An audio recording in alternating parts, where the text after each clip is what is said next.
neste momento, Deus, através desta emissora, leva até você mais um programa de fé, com hinos, orações e uma palavra poderosa a seu favor. Fé para vencer o mundo. Somente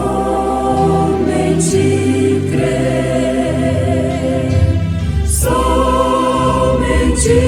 crer, tudo é possível, somente crer, somente crer, somente crer, tudo é possível, somente crer.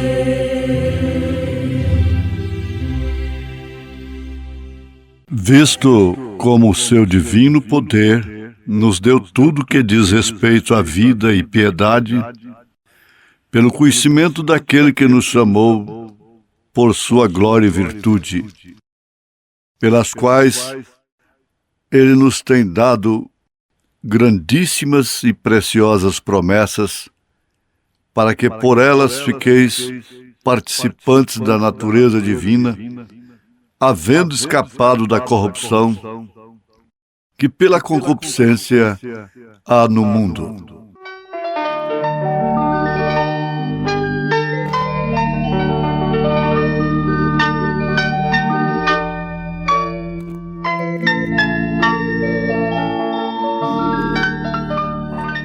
Ouvintes, Deus quer ser adorado e nunca idolatrado, porque afinal de contas, ele não é um ídolo que tem olhos e não pode ver, ouvidos e não pode ouvir, pés, mas não pode andar, mãos, mas não pode pegar. Deus quer ser adorado. A própria palavra Deus, entenda isto de uma maneira compreensiva. Entender de uma maneira compreensiva, veja só. É que a palavra Deus significa objeto de adoração. Objeto de adoração. E Deus está tratando de preparar a seu povo para poder receber deste povo o propósito para o qual ele criou. Ele criou o homem à sua imagem e semelhança. Foi nesse sentido de ser um adorador em espírito e em verdade. Porque Deus é espírito, e importa que seus adoradores o adorem em espírito e em verdade. E o Pai procura os tais que assim o adoram. Isso foi Jesus quem disse. Então, está sacramentado. Não há como contender, não há como discutir. Agora, se o homem tem errado nisso, de ser um filho, uma filha de Deus, e por isso e para isto foi criado, o que acontece? Não tem acertado o alvo. O sentido etimológico da palavra pecado é exatamente errar o alvo. Você não pode errar o alvo em relação à divindade. Por isso Jó teve problemas aqui embaixo, mas lá em cima ele não teve problemas. ele sempre disse o que era reto de Deus. Isto significa que ele tinha uma doutrina correta, revelada acerca da divindade. Você que crê, imagina nesse mistério da iniquidade de 3 pessoas distintas, está errando o alvo. E acaba tendo problemas aqui embaixo e lá em cima. Chegando lá em cima vai ser um problema terrível. Do outro lado. Vai ficar procurando seu pastor, seu líder, para responsabilizá-lo. Eu estou procurando os 3 aqui e não encontro. Onde eles estão? Você me ensinou isso toda a vida. Uma moça nos Estados Unidos morreu delirando com as chamas do inferno, sendo ela até mesmo uma professora de escola dominical de uma boa igreja.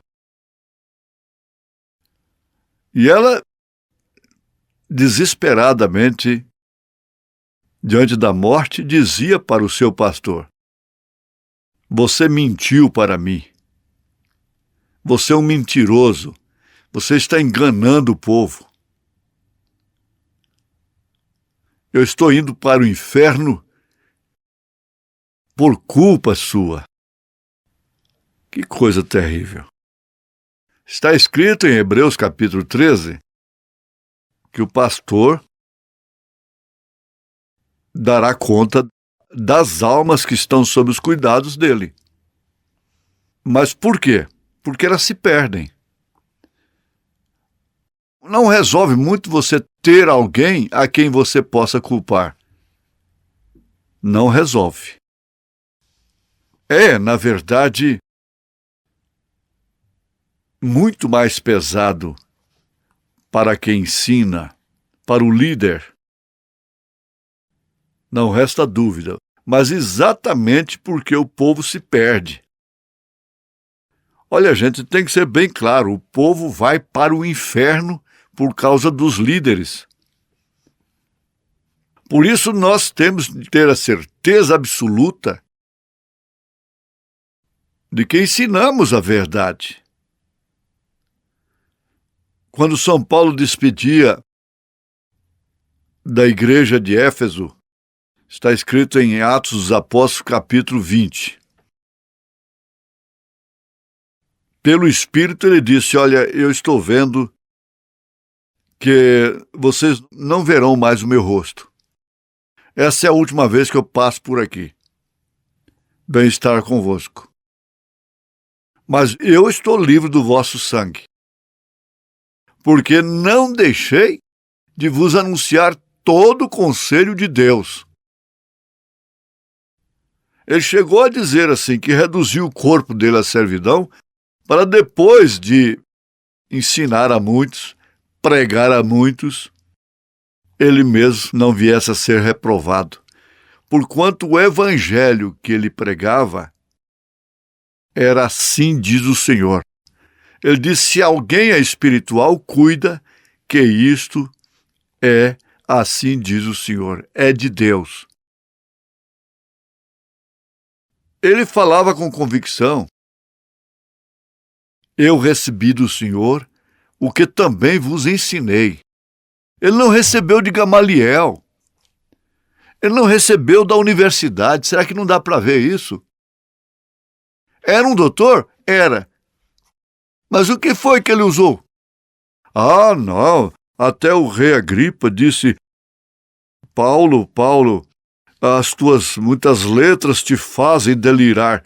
Que é isto? E depois São Pedro também disse que Paulo escreveu muitas coisas de difícil compreensão por causa da sua sabedoria. Não, ele falou de coisas que não era para então, mas agora ficou tão simples para uma criança que crê no profeta de Deus, para um menino Nós temos crianças que sabem qual é o nome do Pai, do Filho e do Espírito Santo. Nós temos crianças que podem ver o Pai no Filho. Isso deveria nos dar vergonha. Isto sim. Se você tem errado nisso, de ser um filho, uma filha de Deus, você tem errado o alvo. E a palavra pecado quer dizer exatamente isto: errar o alvo, não acertar o alvo. O profeta de Deus compara isso com um tiro ao alvo. Se eu estou tirando ao alvo com um rifle, pegando na cabeça da taxinha a 50 metros e disparo, então ao descer o rifle, vejo que me faltam uns 10 centímetros para dar na taxinha. Então o que passa? O rifle necessita de uma ajustada.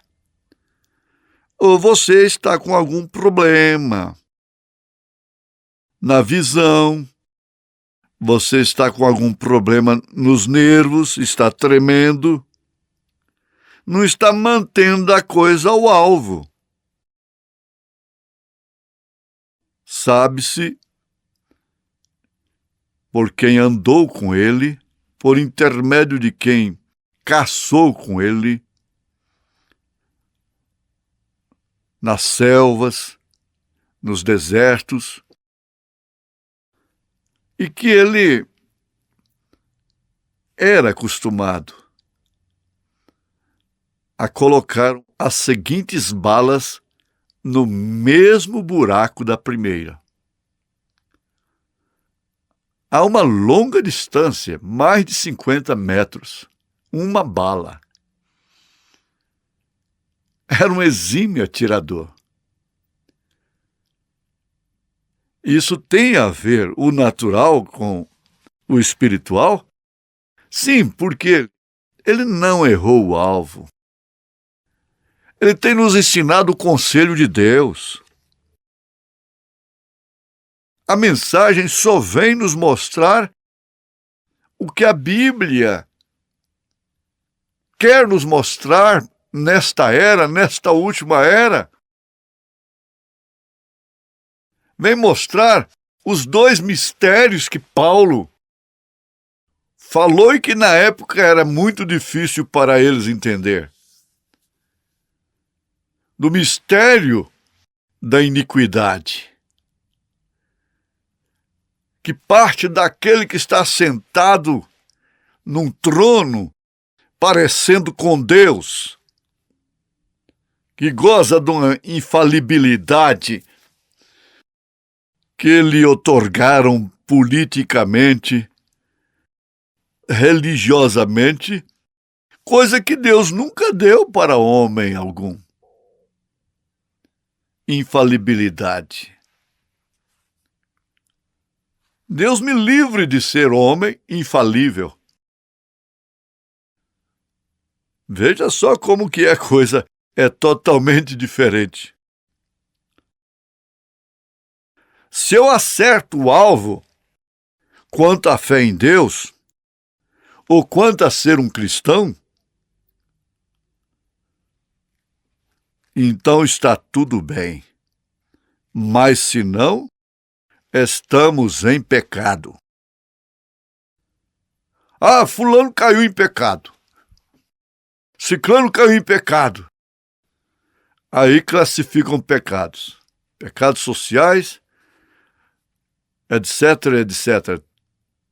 Quando eles próprios estão em pecado.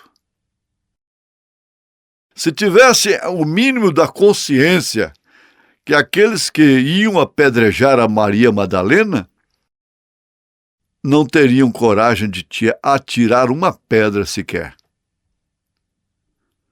Mas acontece que o problema está aqui embaixo e está lá em cima. Vamos repetir: Jó, leproso, problema aqui embaixo. Perdendo filhos, gado, esposa, perdendo tudo, inclusive a saúde. Julgado como um pecador oculto. Porque a lepra na Bíblia queria dizer exatamente isso, pecado. Ele tinha problemas insolúveis aqui embaixo,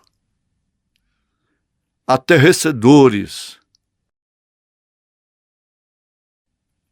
calamitosos, mas lá em cima, nenhum problema.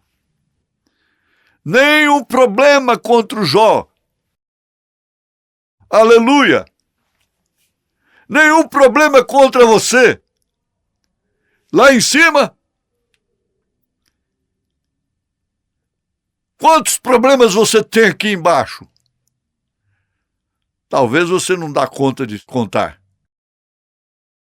Quantos problemas você tem lá em cima?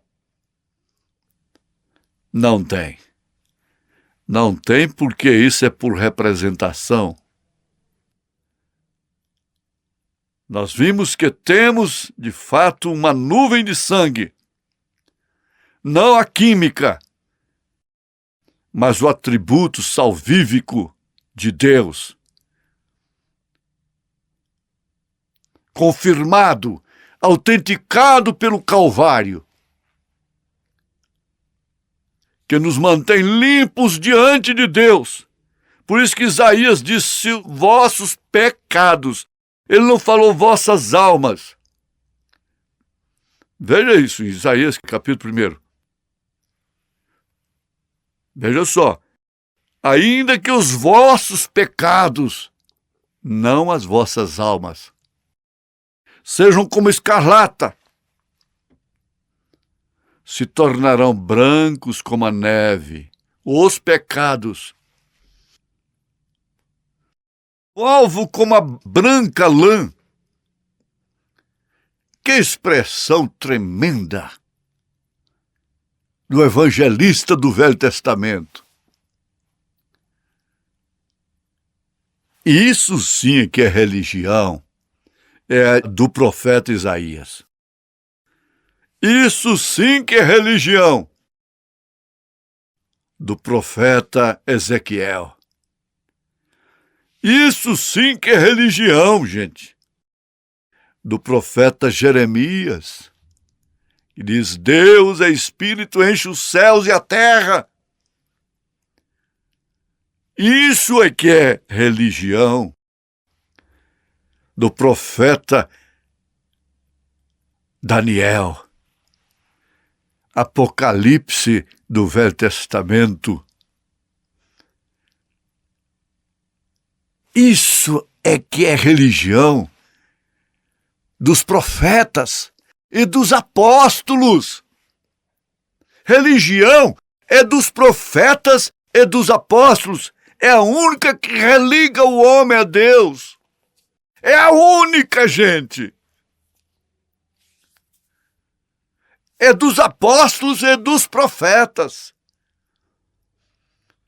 No dia de Lutero, eu pregaria assim: isto é que é religião, é a mensagem de Lutero. A salvação não é por penitências e indulgências, mas é de graça, é pela fé. Eu gritaria com esse ânimo aqui: religião é a de Lutero. Se eu vivesse no tempo de Wesley e fosse um pregador, eu diria a mesma coisa com toda a ênfase. E isso é que é religião, é a mensagem de Wesley, a santificação. Assim nos dias pentecostais, dos dons. Isso é que era religião.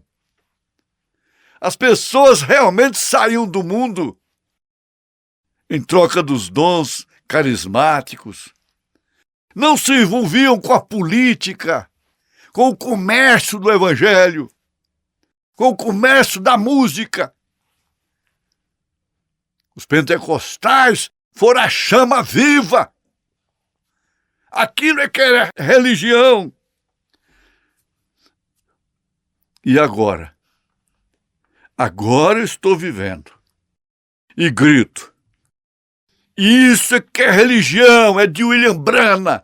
É a mensagem de William Branham, reunindo todas as verdades, começando pelo batismo em nome do Senhor Jesus Cristo, vendo o Pai no Filho, e dando um passeio por essas cartas de São Paulo, de Pedro, de João, de Tiago, todas elas, por toda a Bíblia, revelando o Gênesis e o Apocalipse, desmascarando a Satanás.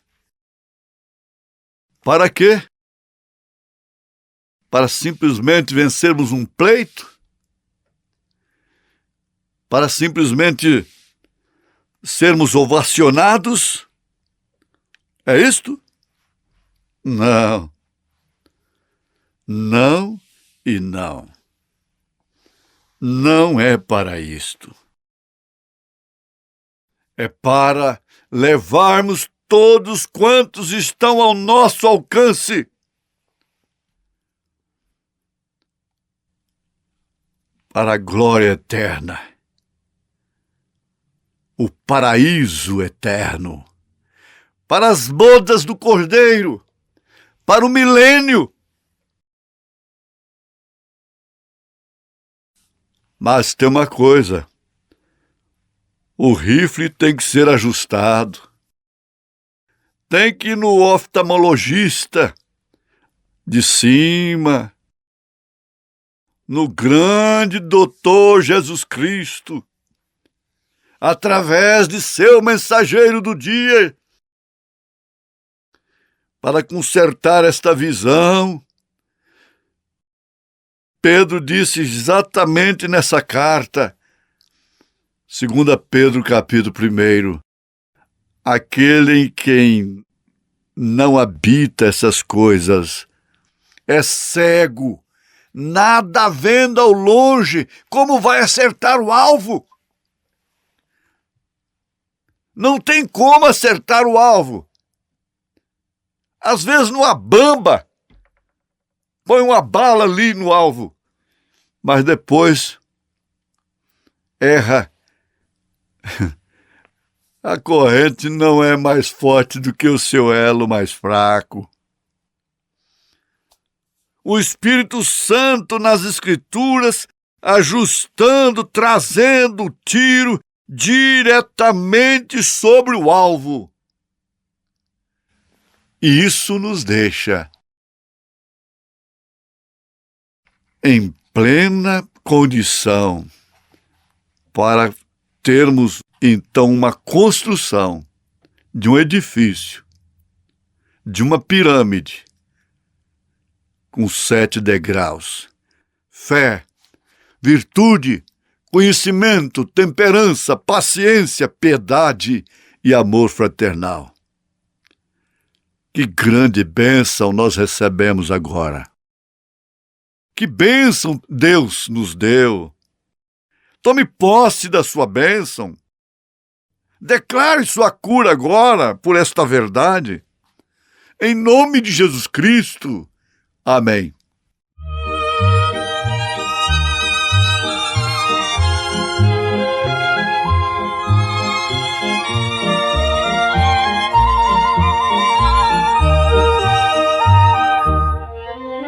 Ainda que eu deixe de ver o brilho do sol no verão e sinta a tristeza descer qual sombra no meu coração. Feliz com Jesus. Bem pouco me importa o que vier, com Ele na luz eu caminho, e seja como Ele quiser.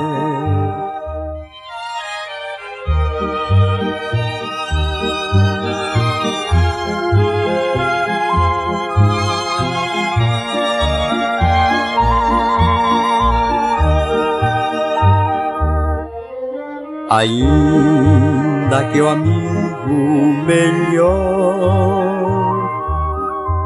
na dor me abandone e se vá, e eu fique no triste temor, sabendo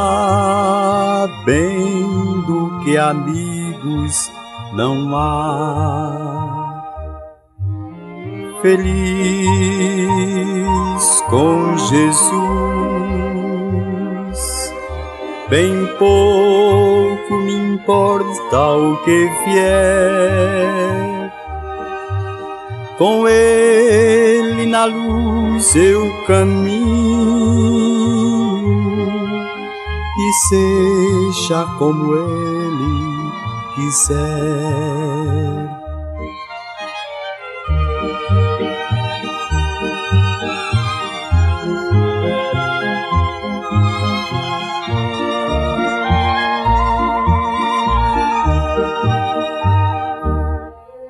E ainda que eu venha sentir o frio da morte chegar, e os olhos não mais eu abrir, senão no fulgor do meu lar. Feliz com Jesus, bem pouco me importa o que vier, com Ele na luz eu caminho, e seja como Ele quiser.